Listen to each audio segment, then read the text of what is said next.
Hello everyone, I'm Febrian Pamungkas from Japanese Studies Program, Faculty of Humanities, Universitas Indonesia. In this video, I will discuss about my research, suicidal behavior in Koe no Katachi film.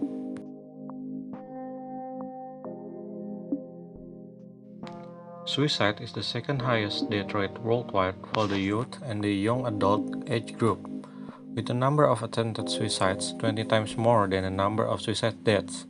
According to the World Health Organization's data, Japan is ranked second in Asia and ninth in the world for the most suicides.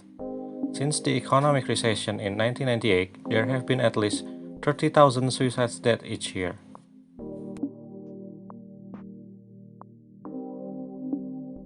Literary works can be means of disseminating information or ideas, including suicidal behavior. Japanese animation or anime is often used as a representation of the situation or social criticism of Japanese society.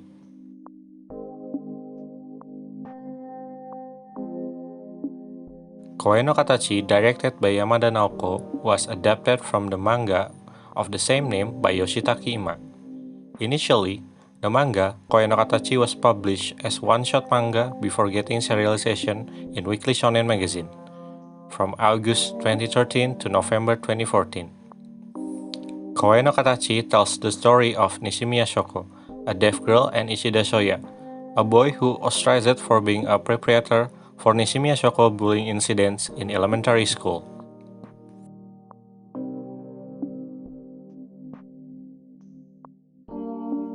I have divided previous studies into three categories: suicide research in literature and popular media, research on adolescent suicidal behavior, and research using Koe no Katachi.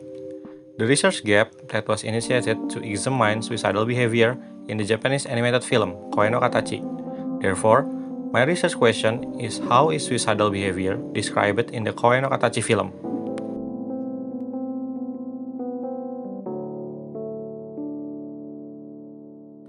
The methods used is text analysis by discussing visuals and narratives from the film Koe no Katachi to analyze how the concept of suicide, which consists of suicide, attempted suicide, and suicidal thoughts are depicted in the work of animated films through scenes and film script of Koe no Katachi, analyzed using mise-en-scène from Monaco. Joyner's interpersonal theory of suicide and Klonsky's three-step theory of suicide was used to define and demonstrate the suicidal behavior of the characters Ishida Shoya and Nishimiya Shoko. People tend to focus on Nishimiya Shoko's bullying problem and hearing disability, which is dominant in this film. This main problem then branched off into something more complex, suicidal behavior. According to Joyner, suicidal behavior is caused by depression and loss of interpersonal relationship. In the case of Nishimiya and Ishida, it is caused by bullying. Both characters show the suicidal thoughts through imagination, narration, and action. Despite having suicidal behavior, Ishida's suicidal thoughts are still moderate and passive. This is because Ishida Shoya still has fear of death, also strong interpersonal relationship with his family, have weakened the feeling of pain and burden. In contrast to Ishida, depression, negative thoughts, self-hatred, and the experience of losing someone in an interpersonal relationship reinforced Nishimiya's suicidal thoughts. The climax was Nishimiya's attempted suicide, which was thwarted by Ishida. Referring to Klonsky and May, there are three variables that contribute to suicidal capacity, namely dispositional, experiential, and practical variables. Nishimiya Shoko has a disposition variable and an experience variable. Dispositive variable is her deafness, while Nishimiya's experience variable is the bullying incident that occurred in elementary and high school. Meanwhile, Ishida Shoya's only have the experience variable that he got after losing interpersonal relationship due to bullying Nishimiya Shoko. As for the practical variables, both characters don't have them. The suicide option of the two are still limited to dropping themselves from a high place to a river.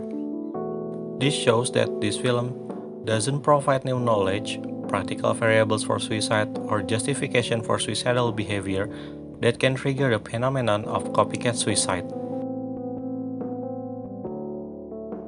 The film, which aired in 2016, is present in the midst of issue of bullying and adolescent suicide. It can be seen that this film tells the life of school-aged teenagers who have suicidal behavior due to bullying. The interpersonal relationship between victims of bullying and those closest to them is highlighted in the film, which proves the role of closest people such as family, friends, and lovers can reduce the possibility of adolescent suicidal behavior. Meanwhile, the role of government, community, teachers, and schools in addressing the issue of bullying and adolescent suicidal behavior is minimal. Nishimiya Shoko's attempted suicide also points real situation in Japan, where teenage girls are more prone to attempting suicide than boys. Furthermore, Nishimiya's bullying stems came from her status as a student with disability in non-disabled classroom environment. Nishimiya Shoko is shown as marginalized figure as a woman and a deaf person. This can be seen as a critique of Japanese society's treatment of women and people with disabilities.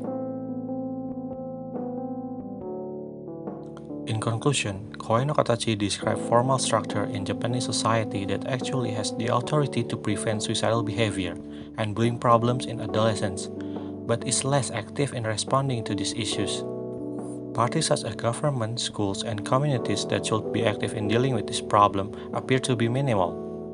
However, the role of closest people of the individuals who have suicidal behavior is described as the most effective solution in preventing suicide.